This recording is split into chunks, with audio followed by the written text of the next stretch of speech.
Welcome to Course Creation Made Easy, the podcast where we share practical tips and insights for creating and launching your own online courses. I'm your host, Dallin, and in today's episode, we're going to talk about the first steps to creating your own online course, your membership or university. So, why create an online course? Let's talk about some of the benefits here. First off, online course creation can help you create more passive income. It increases your visibility online and allows you to share your expertise. When a lot of our clients or students come to us, they often are talking about turning their expertise, passions, and skills into a digital product like an online course to allow them to increase their income and their impact online. Many experts out there have been selling their knowledge and monetizing it mostly in person or in group cohorts or programs that require maybe virtual one-on-one consulting or other opportunities that are not near as scalable. So what an online course does is it allows you to reach more people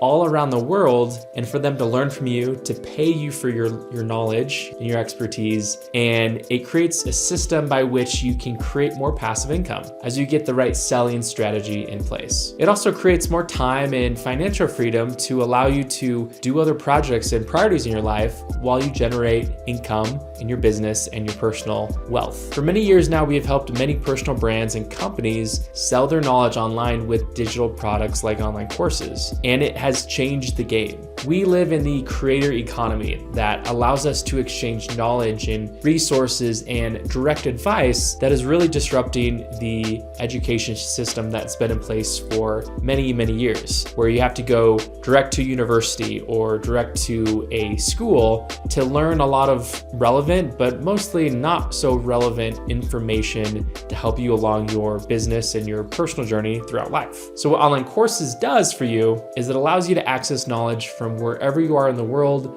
from your phone, your laptop, and tune into information and guidance, personalized guidance that helps you learn specific skills and knowledge, and then apply that to your business, your life, and everything that you're trying to do. So now let's talk about how to find your course topic. So it's important early on to know what your topic should be when you go to educate others on it. Make sure that it's a topic that you are deeply familiar with, that you know a lot of information around it, you have a lot of stories and case studies around it, but you also know a framework by which to teach it. You want to guide your students, those learning from you, to go from point A to point Z, to have a clear path and transformation. And in doing so, they'll have confidence that you can help them, say, on other course topics that you may have down the road. Make sure the topic communicates a clear result, both in the title, but also in the description of your course topic. Similar to marketing messages, you want to make sure you have clarity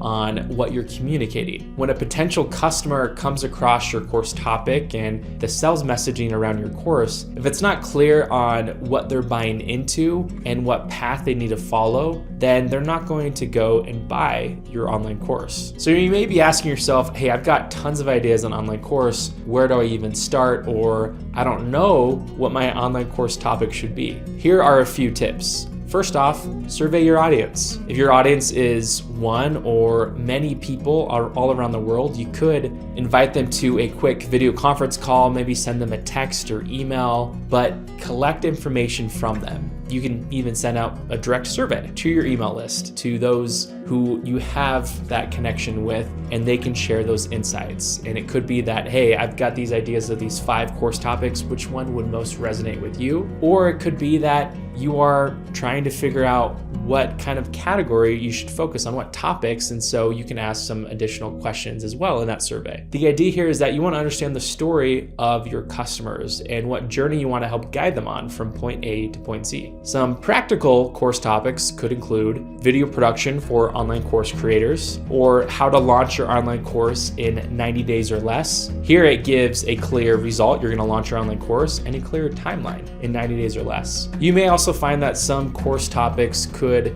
be similar to, say, a webinar topic, where it gives a clear result, a clear identifier of who your audience is, and a clear timeline of when they can get it done by. Also ask yourself, hey, if you're translating what you're already teaching in other forms, whether it's an in-person seminar that you do or consulting that you offer one-to-one or one-to-few? How can you translate what you're doing there in that framework into your online course? Next, you want to do research around your course topic. There are 3 different types of research that you need to do: market research, audience or customer research, and then product research. Market research involves the market and the industry overall. Take a look at what the competition is doing, what the market is currently advocating for. If you need to, look around you and see what currently exists in the market and what is an unfulfilled need that you can fill with this course topic and your own expertise. When it comes to researching your audience or your customers, it's understanding what their brand story is, how to create messaging around how to talk with them about the pain points, the problems, and ultimately the results that you can promise with the online course that you're going to offer them. And then product research relates to the other 2, but it's research around the product or the offering that you're going to provide with this online course. So you know that your product is this online course, but you want to create more of an offering around it, something that's more irresistible and something that solves a clear problem. This is where you can look at your competition more and the products that they are offering and how your ideal audience, your ideal customers are talking about this product. It may be something that is in a form of a book, say on Amazon, or as an online course, or some kind of service offering that exists on your competition's website. The next step is to organize and plan your content. It's important to have a clear outline and curriculum for your course content and your marketing content that's going to help promote this course. I recommend that this outline or this curriculum starts broad. If you already have a process or a framework in place that guides your students or your customers from where they are currently to where they need to be after they achieve the result that you promise, then what you can do is break down each step of that process into your outline and into specific sections. I recommend that you have first a series of sections where within those sections you have multiple lessons, multiple video lessons or resources. Oftentimes there are terms like modules or lectures used, but for the sake of organization and simplicity, have multiple sections, and then within those sections have multiple lessons. For each lesson, especially in video form, you want to have a few key things in place. Have a clear introduction. Establish what the topic is that you'll be teaching on and showing in the video. And then after that introduction, have a clear core body of content that teaches in the framework, shows them the tutorial, whatever it may be, to guide them from what they know now to what they need to know by the end of your lesson. And then have a closing. And in this closing, have one action item that you invite them to do that allows them to implement this into their business, their life.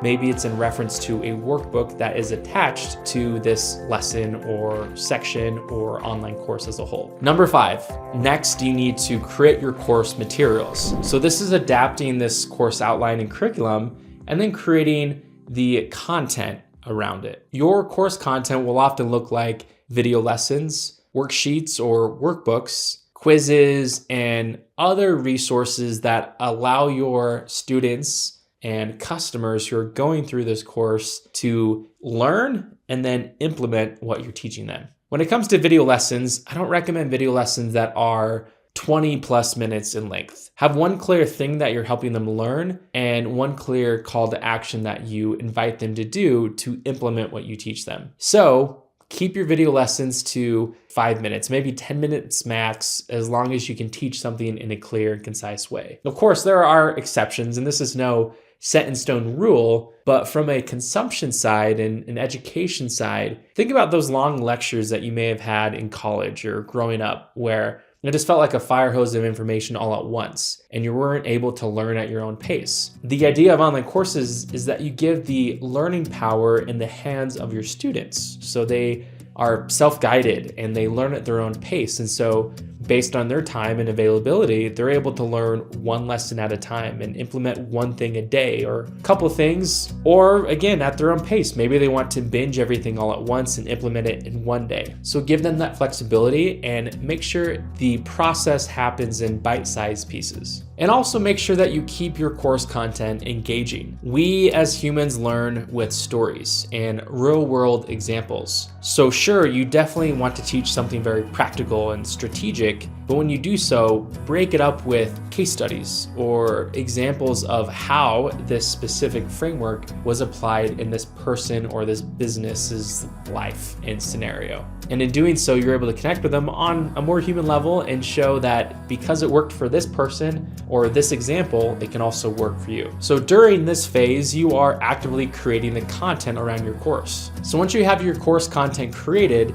then you move on to the next phase, which is all about launching your course. Now, there are different ways to launch your online course, and I invite you to identify one way. Commit to one way, and maybe you have a fusion of more later on as you keep on launching your course, but it simplifies the launch process when you know, hey, I'm doing this type of launch. The most common types of launches are either a live launch or an evergreen launch. A live launch is when you're actively creating the course content and you're promoting it with your students in the know, being involved, and then you often host a live webinar or workshop with them where you guide them through some of the course materials, what to expect, but then of course you sell them on what you're offering through the online course.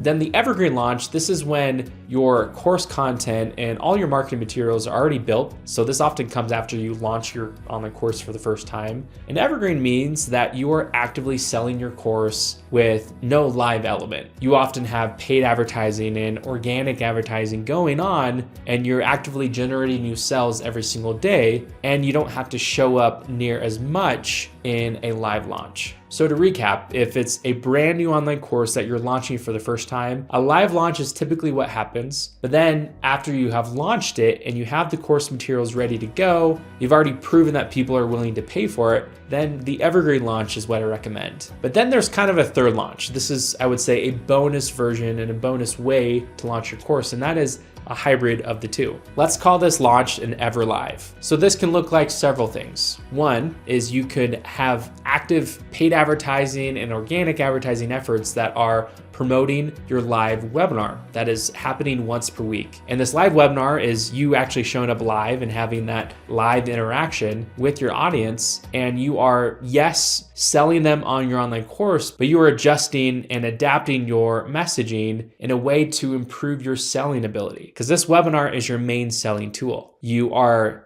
giving them a clear reason why they need to buy now. But the cart never closes. The opportunity window, the timeline, the schedule never closes. Because in a live launch, you typically have 7 days as a student to enroll. Before the course is closed down, you're not allowed to join in that course for a number of days or months ahead. The evergreen launch, you can join anytime all throughout the year. There's no time limit to when that window's open to join. The ever live launch is when you're able to also join whenever, any time of the year. You're still showing up on a recurring basis and having that live interaction. So to recap, the different ways to launch your online course is a live launch, an evergreen launch, or an ever live launch. At some point or another through your online course, especially after you've proven that people want to pay for it, you're going to be doing each type of these launches through your business journey. During the process of launching, you already have a lot of materials in place. We didn't hit on it too deeply, but there are elements like a landing or a sales page or opportunities to leverage social media and other promotion channels. The idea here, though, is that with your first launch of a brand new online course, you want to put the effort towards taking action and not postponing the launch process. Thanks for tuning in to Course Creation Made Easy. For more tips and insights like this,